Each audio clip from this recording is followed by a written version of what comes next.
Bueno, vamos a dar paso Sí, doctor. entonces a nuestro tema del día de hoy.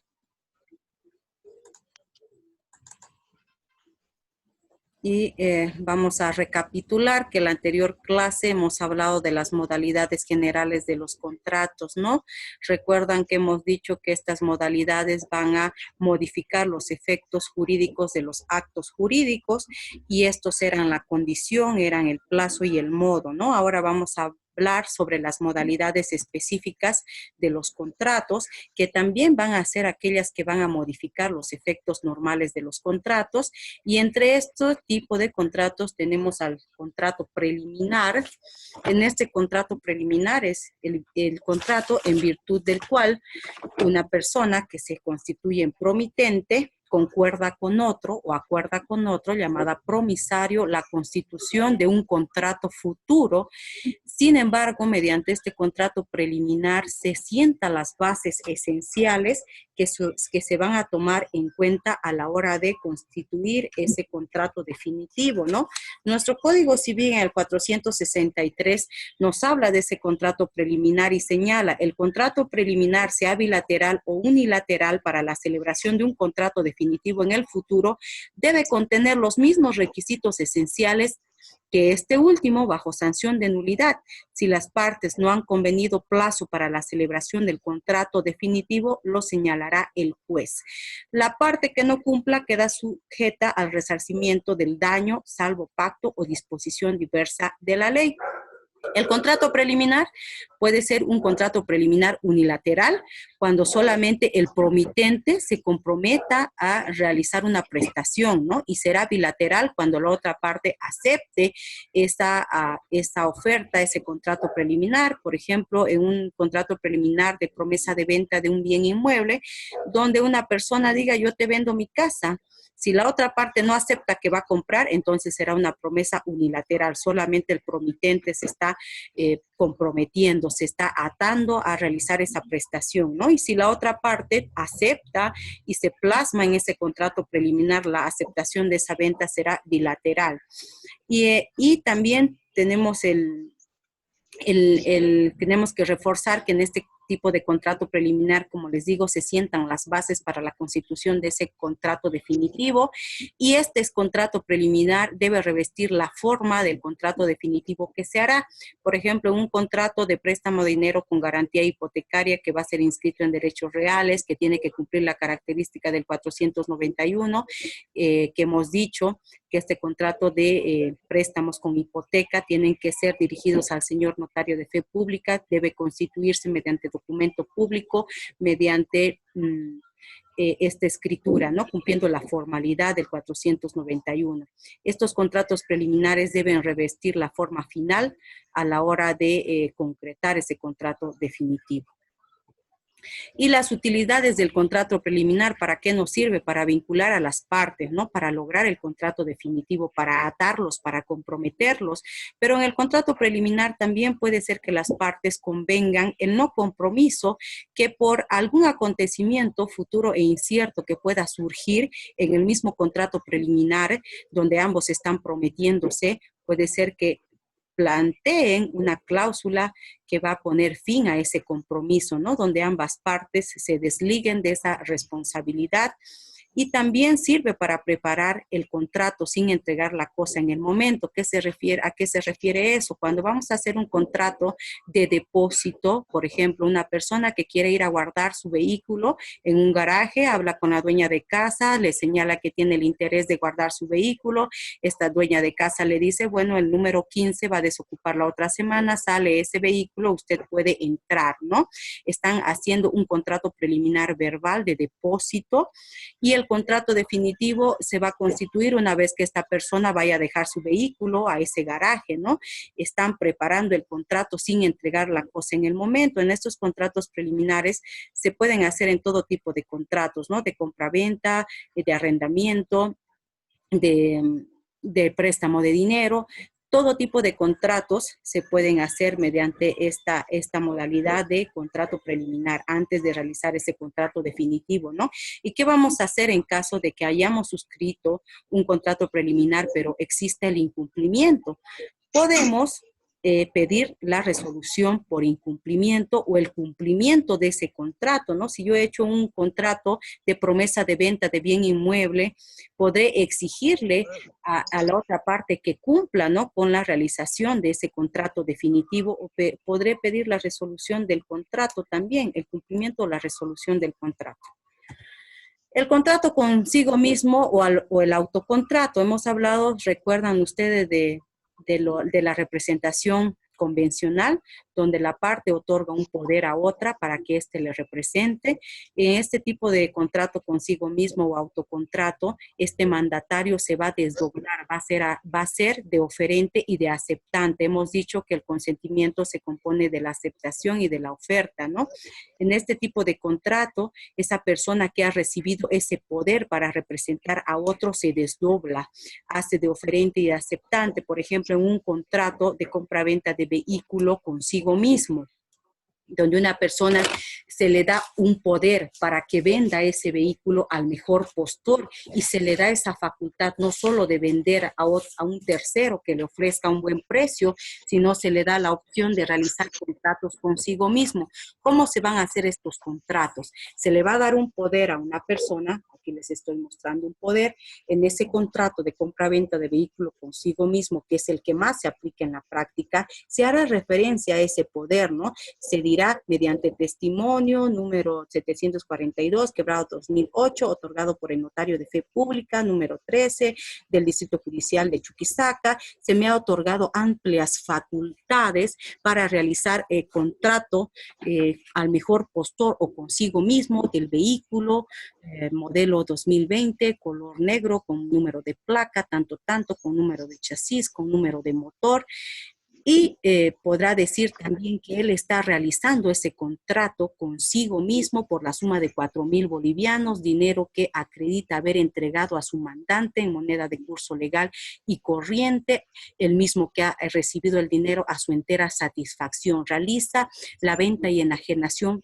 perpetua o realizo la venta y enajenación perpetua a favor mío. En este tipo de contrato, él mismo se está vendiendo, él mismo se está comprando en virtud a ese poder que ha sido otorgado, ¿no? La ley faculta esto cuando existe ese mandato, ¿no? Cuando el mandante le da esa autorización, que venda al mejor postor o que se venda a sí mismo.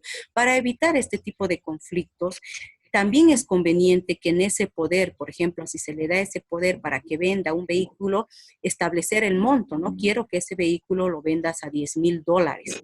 Él ya sabrá si lo vende a otra persona o si se vende él mismo, pero respetando ese monto, ese precio fijo para evitar esos problemas, ¿no? Porque muchas veces el mandatario, haciendo un mal uso de ese poder y aprovechándose de ese poder, actúa dolosamente en perjuicio de los intereses de su mandante, ¿no? Anteriormente hemos visto en el 592 que existen trabas para que las personas en virtud de su posición puedan ejercer determinados derechos subjetivos como es el de ser propietario de algo. Y casualmente nos habla el 592 que los mandatarios no pueden venderse a sí mismos sin que exista autorización de parte de su mandante porque pueden incurrir en afectar a sus beneficios, a sus intereses de su mandante, ¿no? Aprovechándose de ese poder. En caso de que existiera dolo y en caso de que se hiciera un daño al mandante, se podrá pedir la anulación de ese contrato, ¿no? De acuerdo al 471 del Código Civil. El contrato por persona a nombrar o prestanombre o testaferro es el contrato que celebra una persona advirtiendo que ese contrato no lo celebra para sí, sino para otra persona. Este testaferro igual tiene un poder que le faculta a realizar ese negocio jurídico, que le faculta a formalizar ese contrato, pero en representación de otra persona. El 472 del Código Civil nos habla de que ese testaferro tiene el plazo de 3 días para hacer conocer a nombre de quién está contratando, ¿no? En representación de quién está realizando ese negocio jurídico y tendrá que adjuntar ese poder que le han dado de testaferro y también esa aceptación.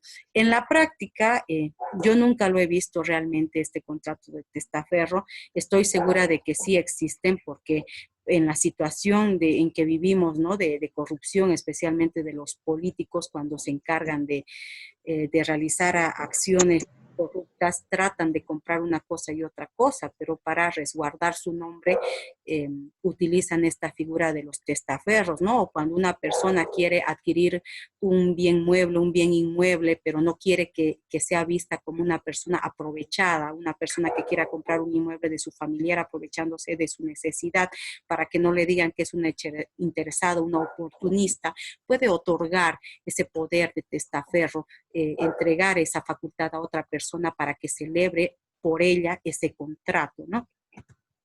Y los contratos unilateralmente vinculantes, ¿no? Solo afectan, las obligaciones solo afectan al oferente y los derechos al aceptante. Aquí tenemos el contrato de opción, donde el optante confiere a otra llamada optataria la facultad exclusiva e irrevocable de aceptar una prestación o transferirla a una tercera persona.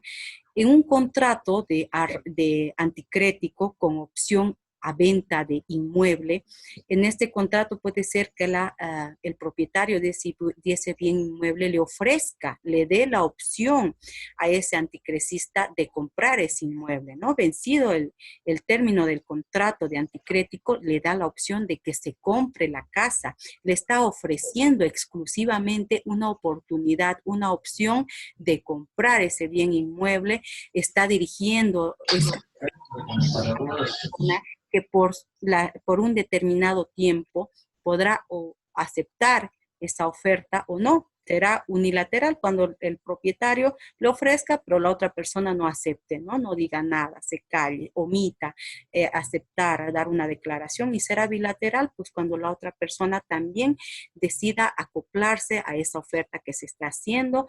Este tipo de contratos se realizan, ¿no? En este ejemplo que les pongo es un contrato de anticrético con opción a compra-venta. Y estos contratos tienen que estar constituidos en igualdad de prestaciones, ¿no? En equiparación de contraprestaciones, haciendo referencia a la justicia conmutativa, evitando así que en un futuro se pueda plantear la rescisión del contrato por haber fijado un precio en virtud a la ignorancia o el error, que lo vamos a encontrar en el 561 del Código Civil, que nos habla, ¿no? Que en caso de que estos contratos de opción sean constituidos de forma inequitativa, atentando contra las prestaciones de alguno de los contratantes, se podrá pedir la rescisión de ese contrato, ¿no? Por esa lesión, por esa ignorancia en la fijación del precio. Y cuando hablamos de la cláusula penal, ¿a qué nos referimos? ¿No? Consiste en entregar una suma de dinero o un objeto para el caso de incumplimiento o retardo en el cumplimiento de la obligación. Es como una anticipación a los daños y perjuicios que puedan surgir. Es accesorio al contrato principal. ¿Qué significa esto? Puede ser que yo realice un contrato, no sé, de compra-venta de vehículo donde me falte una parte del RUAT. El vendedor me ha entregado el RUAT, pero le falta el encabezado donde no está la fotografía, y en ese contrato de compra-venta de vehículo voy a establecer una cláusula penal donde establezca que dentro de una semana esta persona me tendrá que entregar la parte faltante del RUAT, y que si no me entrega en una semana se impondrá una multa de 50 bolivianos por día de retraso. Estoy aplicando una cláusula penal, una estimación anticipada de esos daños y perjuicios que puedan surgir, y será accesoria en caso de que incumpla, que se ha cumplido el plazo, no me paga esos 50 bolivianos por día de retraso, y de paso se esconde, voy y lo busco y le digo, mira, yo no quiero problemas, quiero los papeles al día, no me estás cumpliendo, aquí está tu vehículo, este contrato ya no lo vamos a realizar, devuélveme mi dinero. El contrato principal, que es la compra-venta de vehículos, se estaría dejando sin efecto, y la cláusula penal, que es accesoria a esa multa de 50 bolivianos, se estaría también extinguiendo con el contrato principal, ¿no? Es una forma de llegar a una solución entre partes de esos daños y perjuicios que puedan salir en caso de retraso, en caso de incumplimiento de la obligación. Será compensatoria en caso de incumplimiento de la obligación y moratoria en caso de retraso, ¿no? En el cumplimiento de la obligación. Y cuando nos referimos a las arras, también nos referimos a esa entrega de dinero y también de bienes fungibles para asegurar la conclusión del negocio jurídico.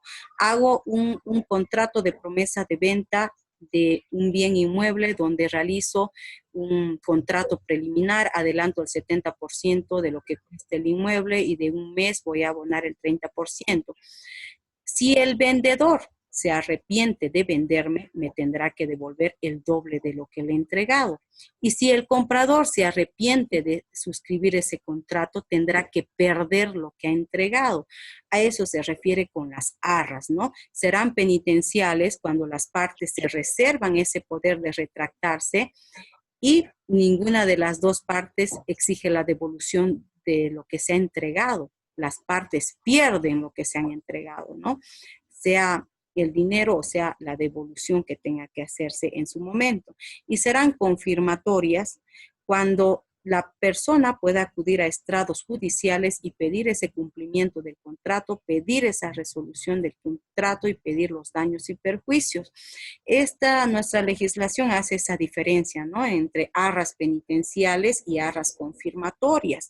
Pero ¿qué sucede si en el contrato no distinguimos, ¿no? Si son arras penitenciales, donde las partes se arreglan por sí solas y no acuden a estrados judiciales, o si son confirmatorias, que les da la opción de acudir a estrados judiciales. Si no hacemos esa diferenciación, la ley lo tomará como si fueran arras confirmatorias, dando la posibilidad de las partes acudir a estrados judiciales y pedir, según lo que les convenga, el cumplimiento del contrato, que se realice esa transferencia de inmueble definitiva, o pedir la resolución del contrato, ¿no? Que ambas partes se entreguen lo que se hubieran entregado con la respectiva sanción de entregarse el doble o perder lo que se hubieran entregado.